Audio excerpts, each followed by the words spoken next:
नमस्कार प्रेक्षक हो, शिक्कामोर्तब हे नाटक आपल्या प्रेक्षकांच्या भेटीला आलेलं आहे. जवळजवळ मला वाटतं 5 प्रयोग झालेले आहेत आणि यानंतरच आपण त्या नाटकादरम्यान काय किस्से झाले किंवा नाटकाचं तालीम कशी झाली ते आपण थोडं जाणून घेऊया. आपल्यासोबत आहे सागर दादा आणि भक्तीताई. तुमचं दोघांचंही स्वागत. थँक्यू. रिहर्सलच्या दरम्यान म्हणजे तालीम बसवण्यापासून नाटकाचं थोडं आम्ही खूप सिरियसली तालीम केली आम्ही आणि पूर्ण वेळ आम्ही दिला होता. असं नाही की आम्ही काहीतरी काम करतोय मग 2 तास तालीम केली परत 3 तास तालीम केली असं नाही. पूर्ण दिवसभर आम्ही एक प्रामाणिकपणे चांगल्या विद्यार्थ्यांसारखी आम्ही तालीम केली. अच्छा. आणि मला थोडस ह्या लोकांनी सुट्टी देत होते मध्ये कारण माझं शिफ्टिंग पण असायचं सिरियलचं. सो ते कधी असेल तर मला पूर्ण दिवस तिकडे जाऊन ऍडजस्ट करत त्या लोकांनी खूप मदत केली. पण जेव्हा तालीम असायची तेव्हा सिरियलच्या तर खूप कमी दिवसामध्ये आम्हाला ते बसवायचं होतं नाटक. हातात खूप कमी दिवस होते पण तरी जेवढे दिवस मिळाले तेवढं आम्ही हे केलं. आता जसे प्रयोग होतील तशी अजून जास्त मजा येईल. प्रमोद शेलार यांचं म्हणजे प्रयोगशील दिग्दर्शक म्हणून ओळखले जातात. काय वेगळेपणा आहे दिग्दर्शक म्हणून? मी पहिल्यांदाच काम करतोय त्यांच्याबरोबर आणि मला आवडलं त्यांच्याबरोबर काम करायला. इतर खूप जणांबरोबर काम केली. एक नवीन अनुभव त्यांच्याबरोबरचा आला. एक छान उत्तम दिग्दर्शक आणि काय म्हणून मी कलाकाराची जी जाण असलेला दिग्दर्शक. स्वतः ते कलाकार असल्यामुळे कलाकारांच्या मनात काय असतं काम करताना ते जाणून घेणारे ते दिग्दर्शक आहेत. म्हणजे आमच्या नाटकाचे लेखक पण तेच आहेत आणि नाटक लिहून म्हणजे मला त्यांनी जेव्हा पहिल्यांदा वाचून दाखवलं तेव्हाच ते इतकं सुंदर वाचलं त्यांनी ते. आणि त्या वाचनाच्या ह्याच्यातच मला असं वाटलं की नाटक आपण करायला पाहिजे. इतकं तो इम्पॅक्ट होता नाटकाच्या वाचनाचा. सो ते तेव्हाच कळलं की हे नाटक सुद्धा ते किती छान बसवतील किंवा मी पहिल्यांदाच काम करते. सो मलाही ती खूप मजा आली. ते रिलॅक्स ठेवून पुढच्या आर्टिस्टला रिलॅक्स ठेवण्याचं पहिल्यांदा काम करतात आणि मग त्याच्याकडे काम करून घेतात. अजिबात टेन्शन नसतं तसं. सो आता नाही जमत ते पुढं जमेल फक्त लक्षात ठेवा आणि तसं करण्याचा प्रयत्न करा असं त्यांचं सांगणं असतं. अजिबातच खूप जमलंच पाहिजे मी करतोय तसंच व्हायला पाहिजे किंवा मी सांगतोय तसं अजिबात नव्हतं. तुम्ही दोघं या नाटकाच्या निमित्ताने एकत्र आलाय आणि बॉन्डिंग तुमचं या नाटकाच्या दरम्यान कसं डेव्हलप होत गेलं किंवा त्यामध्ये? 4च जण आहेत ना त्यामुळे बॉन्डिंग करावंच लागतं. 15 जण नाही आहेत की याच्यावर वेगळं बॉन्डिंग. आणि 4ही जण स्टार्ट टू एंड स्टेजवर आहेतच.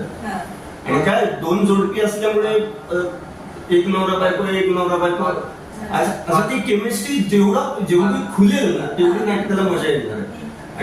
आणि तो अनुभव आम्हाला प्रयोगाच्या दरम्यान येतोच आहे आणि हळूहळू नाटक अजून खुलत जाते प्रयोगामध्ये. पण काही तुला विशेषतः आव्हानं किंवा वेगळेपणा असं काय जाणवलं? विनोद टायमिंग सेन्स नाही कारण समोरचं पण मला ह्याच्या कॅरेक्टरच्या बद्दल असं सांगण्यासाठी की तो डायरेक्ट ऑडियन्सशी कनेक्ट करतो.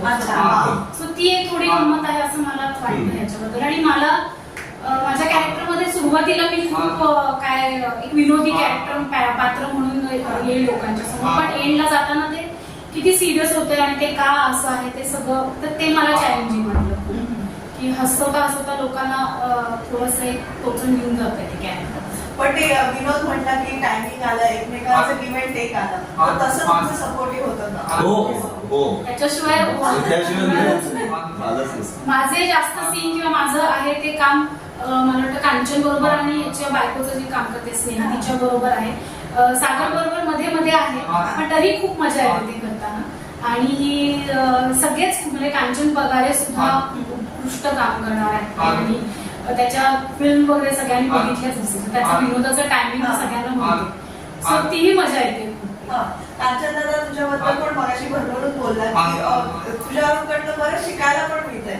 तर ते इतक्या वेळ काम करून सुद्धा इंडस्ट्रीमध्ये सुद्धा नवीन काहीतरी सातत्याने शिकायला मिळणं हे फार महत्वाचं. तुम्ही जेवढे प्रयोग कराल प्रत्येक प्रयोगातून तुम्हाला काही ना काहीतरी मिळत जातं. प्रत्येक प्रयोग हा म्हणून तर आपण प्रयोग म्हणतो ना, आपण शो नाही म्हणतो तो प्रयोग म्हणतो. पण प्रत्येक प्रयोगातून मिळत जातं आपल्याला नवीन काही ना काहीतरी. प्रत्येक वेळी शिकत असतो आपण. कालच्या प्रयोगाला जे घडलंय आज पण तेच घडेल असं नाही. त्यातून आपण नवीनच मिळत जात आपल्याला काही. आता एकंदरीत बरीच नाटकं आहेत विनोदी अंगाने चालणारी नाटकं आहेत. तर या नाटकाचं शिक्कामोर्तबचं वेगळेपण काय आहे? नाही मी सांग ते वेगळे पण आहे ते बघायला या. तेच बघायला या. अच्छा. पण एक विनोदाचा आधार घेऊन काहीतरी महत्वाच्या विषयाला हात घालणार आहे नाटक नक्कीच लोकांना आवडेल. तेच मला तेच म्हणायचं लोकांना एंडला कळणार पण नाही की याच्यासाठी एवढा सगळा हे केलं होतं का इतका तो महत्वाचा विषय आहे. आम्हालाही वाचनात कळलं नव्हतं सो आम्ही जे एन्जॉय केलं तेच लोकही एन्जॉय करतील असं आम्ही प्रयत्न करतोय. स्क्रीन मध्ये कसं असतं की दोघांनी माहितीये तुम्ही बरेचसे आपण टेक रिटेक करू शकतो पण नाटकात ते स्पॉन्टेनियस आहे म्हणजे जे ते करा ते फायनलच असेल म्हणजे त्याच्यावर शिक्कामोर्तब होतो की बघा हे इथे चुकते किंवा असं होतं तर त्या दृष्टीने तुम्ही नाटकाकडे कसं पाहता दोघे? नाही ना चुकावं माणसाने चुकावं चुकीतूनच आपण शिकत जातो आणि आपण आपल्या काय चुका होत आहेत हे आपल्याला कळणं पण फार गरजेचं आहे. ती चूक आपण नंतर पुढे करत नाही. जेवढं चुकाल तेवढं तुम्ही स्वतःला सुधारवत जा. आणि त्यामुळे आता फार सोशल मीडियावर ट्रोलिंग फार होतं तर ट्रोलिंगला तुम्ही कसं पाहता? नाही मी लक्षच देत मी पण फार काही कारण मग ते सरळ ठेवलं डोक्यात कसं होणार मी पण फार कारण लोक त्या कुठल्या मेंटॅलिटी मध्ये काय बोलत असतात ते आपण कसं हे जज करणार ते आपल्याला जज करतात आपण लोक त्यांना जज करायला. प्रेक्षकांना काय आव्हान करूया आपण नाटक पाहण्यासाठी? काय शिक्कामोर्तब नाटक जिथे लागेल नाट्यगृहामध्ये तिथे नक्की बघा तुम्हाला नक्की आवडेल. थँक्यू.